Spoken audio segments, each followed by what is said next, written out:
Sir ఇవాళ మద్దూరి అన్నపూర్ణయ్య గారు జయంతి సందర్భంగా మీరు వచ్చారు, ఇలాంటి కార్యక్రమాలు చేస్తున్నారు, దీని గురించి 2 వాక్యాలు చెప్పండి. అందరికీ నమస్కారం అండి. మన దేశ సంపదలు, మన దేశ గౌరవాలు, సంస్కృతం అంతా ఈరోజు ఇలాగా వెలువరిస్తుంది అని అంటే ఎంతోమంది ప్రాణత్యాగాలు, బలిదానాలు దానికి పునాదులుగా ఉన్నాయన్న విషయం ఈ సమాజం తెలుసుకోవాల్సిన అవసరం ఎంతైనా ఉంది. శ్రీ మద్దూరి పూర్ణయ్య గారు రాజమహేంద్రవరం నివాసిగా, మరి అటు పిఠాపురం తాలూకాలో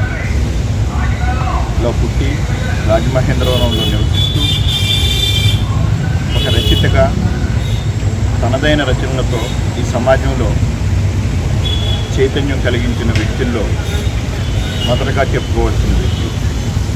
మన భారతదేశం ఈ రోజున ఇంత స్వతంత్రంగా, మరి ఎంతో స్వేచ్ఛావాయువులతో ఎంతో ఆనందంగా వెల్లివిరుస్తుంది అని అంటే ఆనాటి ఆంగ్లేయుల పరిపాలన నుంచి మనల్ని విడుదల చేయించిన అనేక మంది నాయకులు బలిదానాలు, త్యాగాలతో ఏర్పడిన మన ఆనందాలు. అటువంటి ఆనందాలకు కారణభూతులైన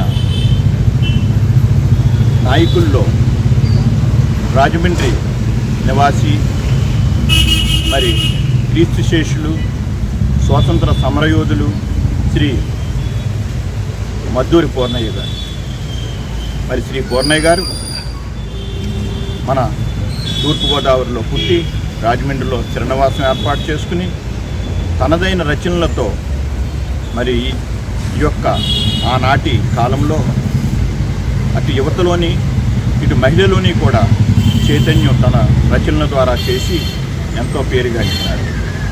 అటువంటి పూర్ణయ్య గారు అటు గాంధీ గారు పిలుపు మేరకు స్వాతంత్ర సమర ఉద్యమంలో పాల్గొని అనేక పర్యాయాలు చెరసాలని శిక్షలు అనుభవించారు.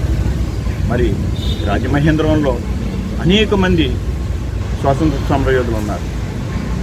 అలాంటి స్వాతంత్ర సమరయోధుల కన్నా మరి శ్రీ పూర్ణయ్య గారు అనేక సంవత్సరాలు ఆ జైలుల్లో మగ్గిపోయారు. మరి వారి ఫ్యామిలీ తింటాకి తిండి లేక, కట్టుకుంటాకి పట్టలేక ఎన్నో అష్టకష్టాలు పడ్డారు. అయినా కూడా పూర్ణయ్య గారు తాను సంకల్పించిన ఉద్యమానికి మడం తిప్పకుండా ఉద్యమం చేస్తూ శిక్షణ అనుభవిస్తూ మరి ఆ రోజుల్లో ఆ యొక్క పూర్ణయ్య గారి కుమార్తె మ్యారేజీ వివాహ సందర్భంగా కూడా ఆయన బయటికి రాని పరిస్థితిలో మరి కళ్యాణం చేస్తాకి తండ్రి లేకుండా తల్లి ఒక్కరే ఉండి ఆ కళ్యాణం జరిపించడం జరిగింది.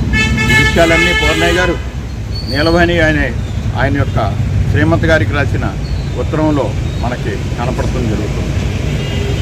మరి ఆ రోజుల్లో అటు బంధువులు ఇటు స్నేహితులు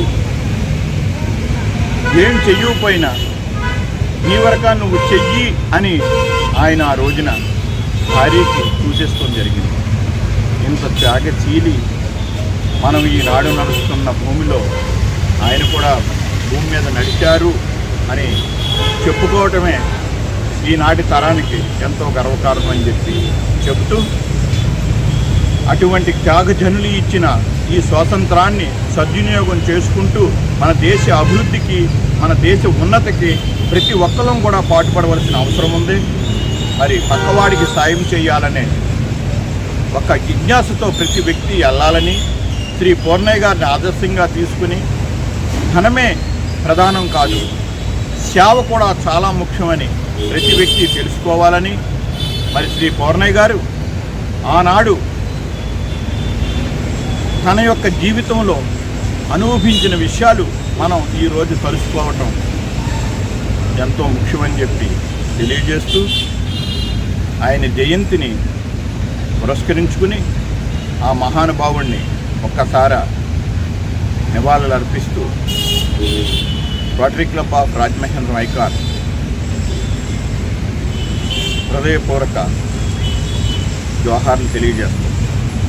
rotary Club of Rajamahendravaram icon, doctor president RTN మీ తీగిల్ రాజా సదాశివ సేవలు. నమస్కారం. మద్దూరు అన్నపూర్ణయ్య గారికి, జై. మద్దూరు అన్నపూర్ణయ్య గారికి, జై. మద్దూరు అన్నపూర్ణయ్య గారికి. జై.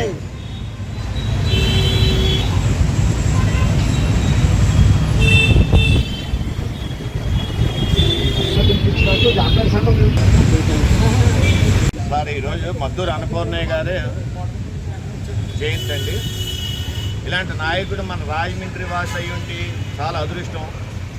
భావి తరాలకు బంగారు బాట వేశారు ఈయన ఓడిపోయిన ఎమ్మెల్యే. పెంచేదంటే ఆ రోజున ఎమ్మెల్యేగా పోటీ చేస్తే మన వాళ్ళు ఎవరు గుర్తించరా. కానీ ఆ రోజున ఇండియా మొత్తం మీద ఎక్కువగా జీవితకాలం ఆయన జీవితం అంతా కూడా జైల్లోనే ఉండటం. ఈయన అల్లూరి సీతారామరాజు గారి గురించి పేపర్లో వేస్తే ఒక విలేకరు కూడా అయినా అల్లూరి సీతారామరాజు గారి గురించి పేపర్లు వేశారని అప్పుడు నిర్బంధించారు.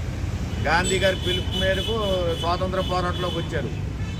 నేతాజీ సుభాష్ చంద్రబోస్ గారు ఆదర్శంగా తీసుకుని ఈయన ముందుకెళ్ళారు. ఈయన్ని అందుకనే ఆంధ్ర నేతాజీ అని కూడా అంటారు. కానీ ఇలాంటి నాయకుడిని ఇక్కడ ఉన్న రాయమండ్రి నాయకులు, ప్రభుత్వం సరిగ్గా గుర్తించట్లే. ఇలాంటి జయంతులు, వర్ధంతులు అధికారికంగా చేస్తే భావి తరాలకి రేపు పొద్దున్న మన భారతదేశం మీద ప్రేమ పుట్టాలన్న భావి పౌరులకి అందరికీ కూడా ఒక ఇన్స్పిరేషన్గా ఉంటుందండి. కనీసం అధికారికంగా కాదు, ఏ నాయకుడు చేయట్లా.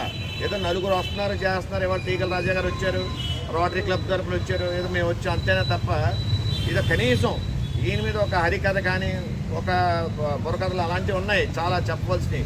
అలాంటివి చెప్పేస్తే చాలా భావితరాలకి బాగుంటుంది నా ఉద్దేశం. కాలిజోళ్ళు కూడా లేక, తింటాని తిండి లేక, బట్టలు ఒకే జత వారం 10 రోజులు అలాగే జత మీద బతికిన వ్యక్తి అండి ఆయన. అత్యంత నిజాయితీపరుడు ఆయన. ఇలాంటి వ్యక్తిని మనం స్వర్ణాక్షరాలతో లిఖించుకోవాలి. అతి త్వరలో కూడా దీని గురించి మా తీగల రాజా గారు ఏదో ప్లాన్ చెప్తున్నారు. అది పెద్దలకి వాళ్ళకి త్వరలో నిర్ణయిస్తారు. ఇంకోసారి మద్దూరు అన్నపూర్ణయ్య గారికి జై. మద్దూరు అన్నపూర్ణయ్య గారికి జై. మద్దూరు అన్నపూర్ణయ్య గారికి జై.